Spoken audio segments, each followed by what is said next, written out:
بسم الله الرحمن الرحيم عسى الله أن يجعل بينكم وبين الذين عاديتم منهم مودة والله قدير والله غفور رحيم.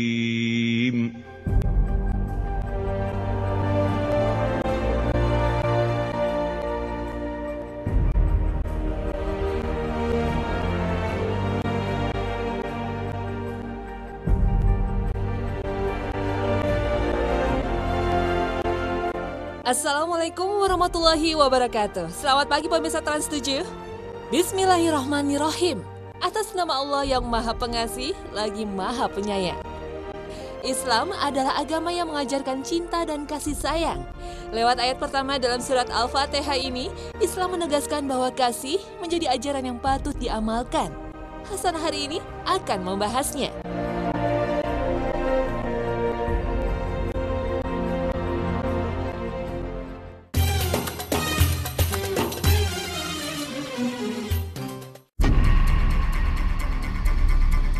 Bismillahirrahmanirrahim.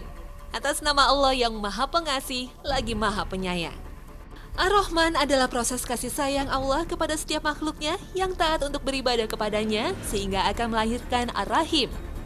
Sejatinya kata Ar-Rahim berasal dari kata Rohmun atau kasih sayang tak bertepi. Kalau di Indonesia kata Rohmun menjadi Rahim.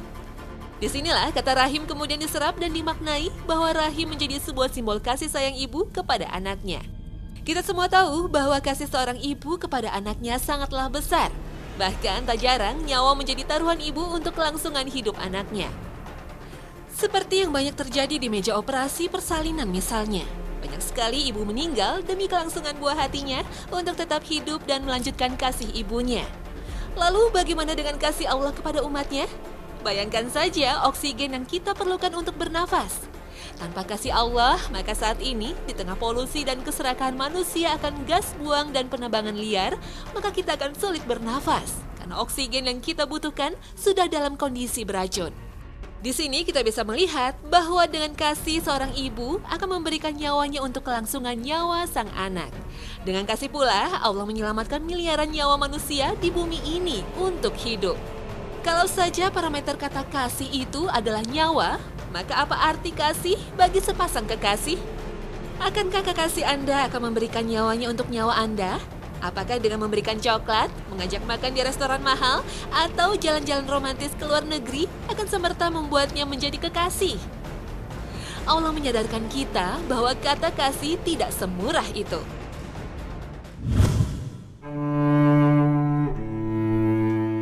Tanggal 14 Februari di beberapa negara termasuk di Indonesia dikenal sebagai Hari Kasih Sayang atau biasa dikenal dengan Valentine's Day. Menjelang hari itu, segala pernak-pernik simbol cinta dan kasih sayang menghiasi pusat perbelanjaan, hotel, restoran, dan tempat hiburan di kota-kota besar. Produk makanan manis seperti coklat dan permen menjadi produk utama yang laris manis di pasaran. Bunga mawar juga seakan menjadi aksesoris wajib dalam perayaan ini. Warna pink yang sering dijadikan simbol cinta dijadikan warna utama untuk acara itu. Ornamen berbentuk hati juga bertebaran di mana-mana. Kalau dilihat dari segi bisnis, memang sangat menguntungkan beberapa pengusaha produsen coklat, petani bunga mawar, pusat perbelanjaan, sampai restoran. Strategi marketing dengan memanfaatkan momen seperti ini jelas menguntungkan. Otomatis penjualan akan meningkat dan pasti akan menjadi jadwal rutin tiap tahunnya. Bahkan industri rumah tangga pun juga ikut terpengaruh dengan adanya momen seperti ini.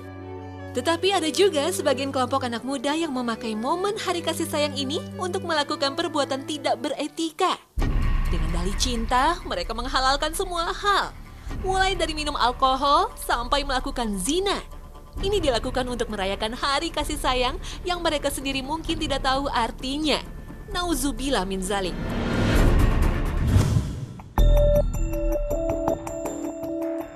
Kebiasaan merayakan Hari Valentine ini dimulai dari benua Amerika dan Eropa. Di Amerika, Hari Valentine ini biasanya dirayakan dengan bertukar kartu ucapan.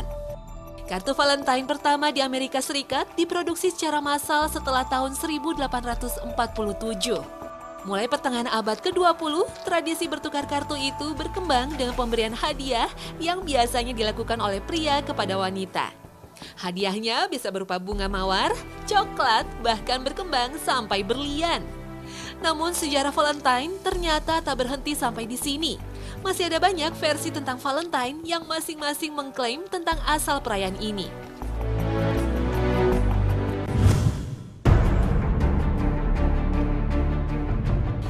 Seperti menurut masyarakat Yunani kuno, bahwa kalender Athena kuno mereka, periode antara pertengahan Januari dan Februari adalah bulan Gamilion. Pada bulan itu dipercaya Dewa Zeus, dewa tertinggi mereka, melakukan pernikahan dengan Hera, sosok dewi cinta kasih yang berasal sama dengan Zeus, kelompok para dewa. Untuk menghormati peristiwa itu, jadilah masyarakat merayakannya setiap tahun. Walaupun mungkin belum bernama Valentine.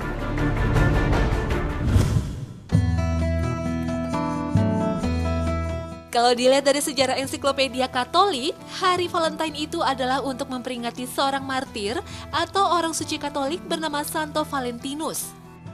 Tetapi keberadaan dan asal-usul Santo Valentinus ini juga tidak dapat dipastikan. Di mana dia pernah hidup dan di era kapan tidak bisa dibuktikan. Bahkan Paus Gelasius I pada tahun 496 menyatakan bahwa tidak ada yang diketahui tentang martir ini. Artinya, perayaan Valentine yang berangkat dari sejarah seorang Santo Valentinus tidak berdasar.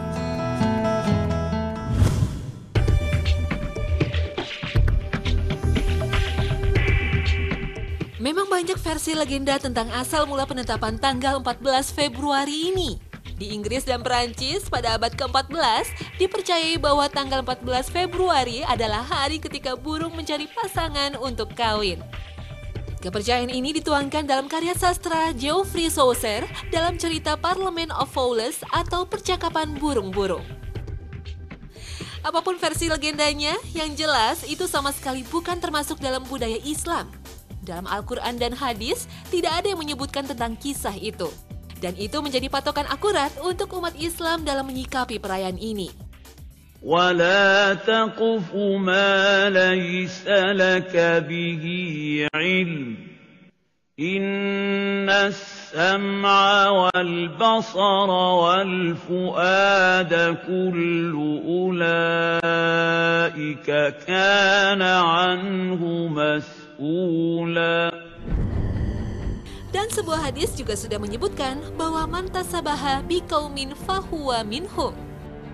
Apalagi kalau ikut merayakan Valentine dengan pesta pora dan menghambur-hamburkan uang.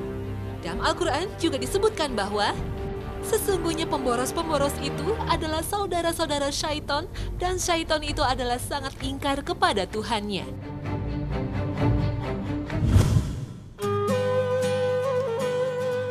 Tetapi bukan berarti Islam anti dengan cinta kasih. Justru Islam adalah agama yang mengajarkan cinta dan kasih sayang. Hanya saja kasih dalam Islam harus setiap saat. Baik itu cinta terhadap pasangan, anak, orang tua, saudara, sesama, bahkan kepada alam.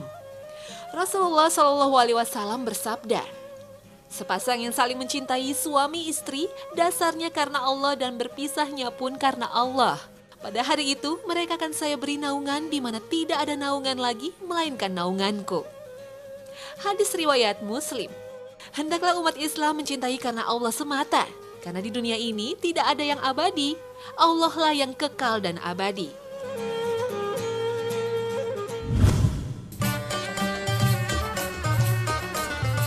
Romantisme cinta diajarkan oleh Islam. Bahkan Nabi Muhammad sebagai teladan pun selalu bersikap manis dan lembut terhadap istri-istrinya.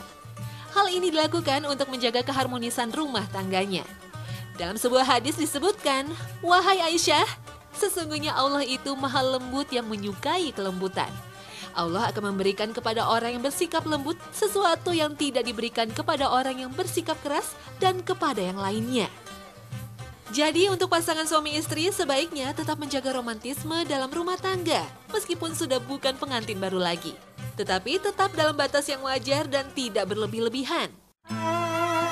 Khadijah binti Khuwailid adalah seorang janda cantik berusia 40 tahun yang kaya raya. Berbeda dengan Muhammad yang ketika itu masih belia dan bukan berasal dari golongan kaya. Kejujuran Muhammad ternyata menimbulkan kasih di hati Khadijah. Cinta dan ridho ilahi telah menyatukan mereka dalam ikatan pernikahan suci. Pernikahan yang berlangsung selama sekitar 25 tahun itu dipenuhi keharmonisan dan kebahagiaan. 5 orang anak hadir mengisi kebahagiaan mereka. Khadijah adalah istri teladan. Setelah 15 tahun pernikahan, barulah Muhammad diangkat menjadi Rasul. Dengan sabar dan setia, Khadijah selalu mendampingi Rasul dalam kondisi apapun. Mulai dari kondisi Rasul yang gemetar dan ketakutan ketika mendapat wahyu pertama, Khadijah dengan tenang menyelimuti Rasul dan tidak serta-merta ikut gelisah. Khadijah juga tetap setia mendampingi Rasul di masa-masa sulit perjuangan menyebarkan agama Islam. Rasul selalu dicaci, dihina, bahkan disiksa oleh kaum Quraisy. Sebagai istri Rasul, Khadijah juga ikut merasakan derita dan nestapa. Tetapi tidak menyurutkan semangatnya untuk tetap mendampingi Sang Al-Amin. Apalagi ketika kaum Quraisy memboikot dan mengusir Bani Hashim yang bersikeras dengan dakwahnya. Khadijah tetap setia memberi dukungan moral, bahkan sampai mengorbankan seluruh harta bendanya. Itulah yang membuat Rasul sangat mencintai istrinya ini sampai akhir hayatnya. Khadijah binti Khuwailid membuktikan kasihnya pada Rasulullah sampai akhir hayatnya. Sabda Rasulullah, Allah tidaklah menganugerahkan kepadaku seorang istri sebagai pengganti yang lebih baik daripada Khadijah. Dia beriman kepadaku ketika semua orang mengingkari kenabianku. Dia membenarkanku ketika semua orang mendustakanku. Dia mengorbankan hartanya ketika semua orang berupaya mempertahankannya. Dan dari rahimnya Allah menganugerahkan anak-anak bagiku, bukan dari perempuan-perempuan lain. Disebutkan dalam beberapa riwayat bahwa Rasul selalu menyenangkan hati istrinya. Beliau juga sangat menjaga dan menghormati perasaan istri-istrinya melebihi suami yang lain. Kemesraan Rasul yang biasa dilakukan terhadap istrinya antara lain selalu membelai istrinya, mencium istrinya setelah berwudu, bahkan saat berpuasa sekalipun. Rasul juga sering berbaring dan meletakkan kepalanya di pangkuan Aisyah.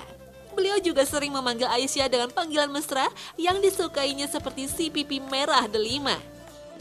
Mungkin hal itu sepele, tetapi Rasul mencontohkan betapa seorang suami sebaiknya selalu menyenangkan hati istrinya. Bahkan ketika Aisyah marah sekalipun, Rasul selalu meredakan kemarahannya dengan mesra, kemudian mendoakannya. Begitu indahnya kemesraan Rasul dan istrinya ini menunjukkan betapa Islam sangat mementingkan sikap dan cara yang efektif untuk menyatakan cinta, kasih, dan sayang antara suami dan istri. Inilah teladan yang perlu kita contoh.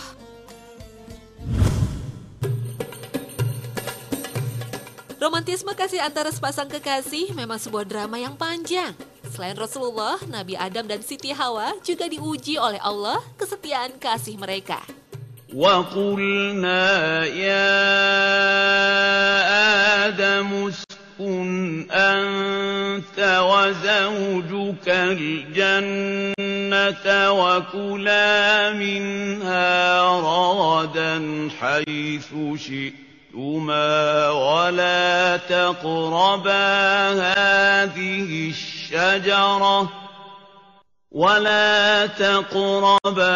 هذه الشجرة فتكونا من الظالمين. Hai Adam, diamilah oleh kamu dan istrimu surga ini, dan makanlah makanan-makanannya yang banyak lagi baik di mana saja yang kamu sukai. Dan janganlah kamu dekati pohon ini yang menyebabkan kamu termasuk orang-orang yang zalim. Tetapi karena adanya tipu daya iblis, mereka berdua melanggar peraturan Allah Subhanahu wa Ta'ala dengan memakan buah terlarang. Mereka diusir dan diturunkan ke bumi. Menurut kisah, Adam diturunkan di puncak bukit Sri Pada di Sri Lanka, sedangkan Hawa di Jazirah Arab. Mereka belajar cara hidup baru yang berbeda dari ketika mereka masih di surga.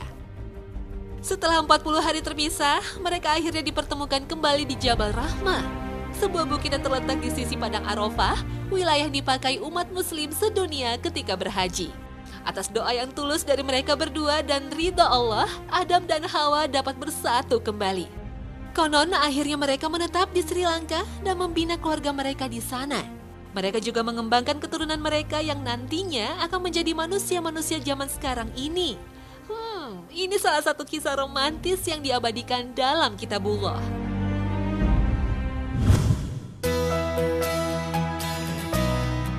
Kisah romantis selanjutnya adalah milik Ali bin Abi Thalib dan Fatimah Az-Zahra. Ali sudah lama memendam rasa kagum pada putri Rasul itu. Fatimah adalah termasuk golongan awal yang memeluk Islam. Sejak kecil, ia sudah menerima ajaran tauhid langsung dari ayahnya sendiri. Ketika remaja, Ali semakin terpesona dengan sosok Fatimah yang lembut tapi pemberani dan tegas. Keinginan hatinya untuk menikahi Fatimah sempat teruji karena Ali tidak punya harta apa-apa selain baju besi untuk perangnya. Sempat tersiar kabar bahwa Fatimah dilamar Abu Bakar, seorang sahabat Rasul yang paling dermawan, terpercaya dan punya harta melimpah. Tapi ternyata lamarannya ditolak. Lalu Umar bin Khattab yang seorang pemberani pun juga melamar Fatimah. Umar adalah seorang pejuang Islam yang gagah berani dan pemimpin yang diteladani. Ternyata lamaran ditolak lagi. Ali semakin bimbang karena apalah artinya dirinya jika dibandingkan dengan kedua orang itu.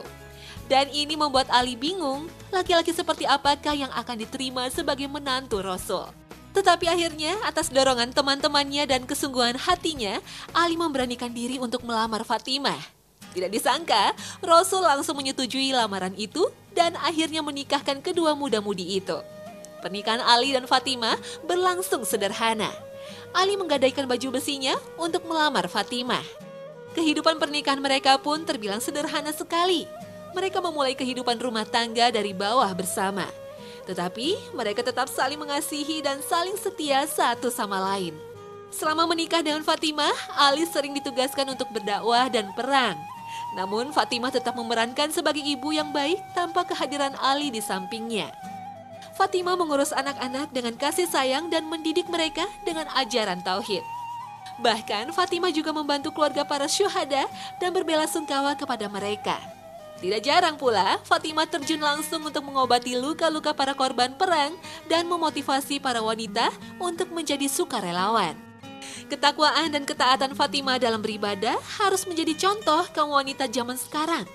Meskipun sibuk dengan pekerjaan rumah, mengurus anak-anak, membantu korban perang dan mengurus para syuhada, Fatimah tetap menjalankan ibadahnya. Ia tetap sholat dan berdoa kepada Allah Subhanahu wa Ta'ala.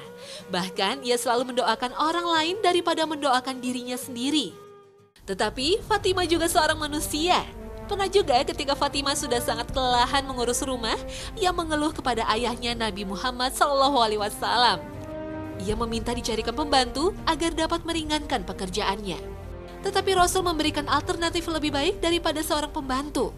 Rasul mengajarkan Fatimah doa dan zikir agar tetap kuat menjalani segala cobaan. Kisah ini mengajarkan kepada kita bahwa cinta kasih sangat dibutuhkan dalam sebuah rumah tangga. Meskipun dalam kondisi susah, tapi kalau iman kepada Allah juga kuat, maka ujian sebesar apapun akan dapat dilewati bersama. Dalam surat Asy-Syura 23 disebutkan, itulah karunia yang dengan itu Allah menggembirakan hamba-hambanya yang beriman dan mengerjakan amal yang soleh. Katakanlah, aku tidak meminta kepadamu sesuatu upah pun atas seruanku kecuali kasih sayang dalam kekeluargaan. Dan siapa yang mengerjakan kebaikan akan kami tambahkan baginya kebaikan pada kebaikannya itu. Sesungguhnya Allah Maha Pengampun lagi Maha Mensyukuri. Islam juga mengajarkan untuk mengasihi sesama, bahkan orang kafir sekalipun. Dalam surat Al-Mumtahanah ayat 7 disebutkan, mudah-mudahan Allah menimbulkan kasih sayang antaramu dengan orang-orang yang kamu musuhi di antara mereka. Dan Allah adalah Maha Kuasa, dan Allah Maha Pengampun lagi Maha Penyayang. Selama mereka tidak menzalimi atau memusuhi, umat Islam diajarkan untuk tetap berbuat baik kepada mereka. Islam adalah agama kasih sayang, agama pemersatu.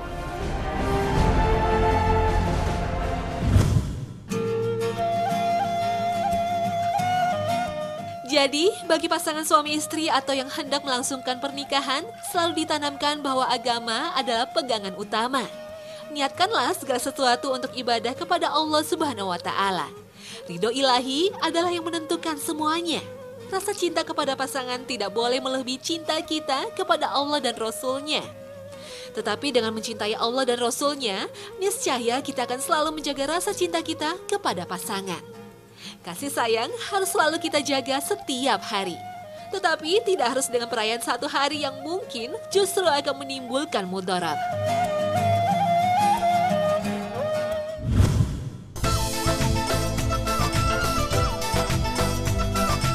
Demikian Hasanah hari ini. Semoga dapat memberikan manfaat untuk semuanya.